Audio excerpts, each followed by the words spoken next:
জ্বালানি ব্যবস্থার আধুনিকায়ন এবং পরিচ্ছন্ন জ্বালানির দিকে এগিয়ে যাওয়ার সক্ষমতা মূল্যায়নে দক্ষিণ এশিয়ার প্রতিবেশী দেশগুলোর তুলনায় অনেকটাই পিছিয়ে রয়েছে বাংলাদেশ।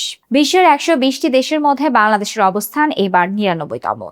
বিশ্ব অর্থনৈতিক ফোরাম এবং এক্সচেঞ্জারের যৌথ উদ্যোগে প্রকাশিত জ্বালানি রূপান্তর সূচক ২০২৬ শীর্ষক বৈশ্বিক প্রতিবেদনে এই তথ্য উঠে এসেছে। মূলত দেশগুলোর জ্বালানি নিরাপত্তা, পরিবেশ বান্ধব ব্যবস্থা এবং সাশ্রয়ী জ্বালানি নিশ্চিত করার সক্ষমতার উপর ভিত্তি করে এই মূল্যায়ন করা হয়েছে।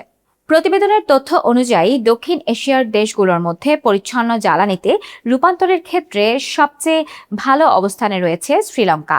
বৈশ্বিক তালিকায় দেশটির অবস্থান ৬৮তম। শ্রীলঙ্কার পরে ৭০তম স্থানে রয়েছে ভারত এবং ৯০তম অবস্থানে রয়েছে পাকিস্তান। এই অঞ্চলের দেশগুলোর মধ্যে কেবল নেপাল ১১১তম অবস্থান নিয়ে বাংলাদেশের পেছনে রয়েছে। এদিকে বৈশ্বিক তালিকায় টানা তৃতীয় বছরের মতন সবচেয়ে শীর্ষ স্থানটি ধরে রেখেছে সুইডেন, যার ঠিক পরেই দ্বিতীয় ও তৃতীয় অবস্থানে রয়েছে যথাক্রমে ফিনল্যান্ড ও ডেনমার্ক। বিশ্ব অর্থনৈতিক ফোরাম জানিয়েছে, বাংলাদেশে বিদ্যুৎ সুবিধার ব্যাপক উন্নতি ও সামগ্রিক জ্বালানি ব্যবস্থায় কিছু অগ্রগতি হলেও পরিচ্ছন্ন জ্বালানিতে রূপান্তরের প্রস্তুতিতে এখনো বড় ধরনের দুর্বলতা রয়ে গেছে। একই সঙ্গে আমদানি নির্ভর জীবাশ্ম জ্বালানির ওপর অতিরিক্ত নির্ভরশীলতা দেশের জ্বালানি খাতের জন্য একটি বড় চ্যালেঞ্জ হয়ে দাঁড়িয়েছে। কেবল বাংলাদেশেই নয়, বরং বিশ্বজুড়ে জ্বালানি খাতে রেকর্ড বিনিয়োগ হওয়া সত্ত্বেও পরিচ্ছন্ন জ্বালানির দিকে সামগ্রিক অগ্রযাত্রা ব্যাহত হচ্ছে। দীর্ঘমেয়াদী ব্যথার বিশ্বমানের চিকিৎসা এখন দেশেই। এফটিএ অনুমোদিত প্রাকৃতিক প্রযুক্তিতে চিকিৎসা দিতে আছেন বিশেষজ্ঞ ডাক্তার মঞ্জুর এ খোদা। যোগাযোগ popular diagnostic centre, Shantinagar, Dhaka. প্রতিবেদনে বলা হয়েছে, ভূরাজনৈতিক উত্তেজনা, অবকাঠামোগত সমস্যা, অর্থায়নের সংকট এবং বিদ্যুতের অভাবনীয় চাহিদা বৃদ্ধির কারণে অনেক দেশই এখন জ্বালানি নিরাপত্তা, সাশ্রয়ী মূল্য ও পরিবেশ রক্ষার ভারসাম্য একসাথে বজায় রাখতে পারছে না।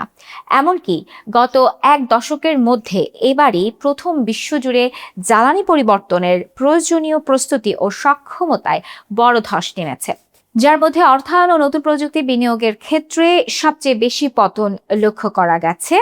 পরিসংখ্যান অনুযায়ী ২০২৫ সালে বিশ্বজুড়ে জ্বালানি খাতের রেকর্ড $৩,৩০,০০০ কোটি বেশি বিনিয়োগ হয়েছে, যার মধ্যে $2,30,০০০ কোটি ব্যয় হয়েছে পরিচ্ছন্ন জ্বালানি প্রযুক্তিতে।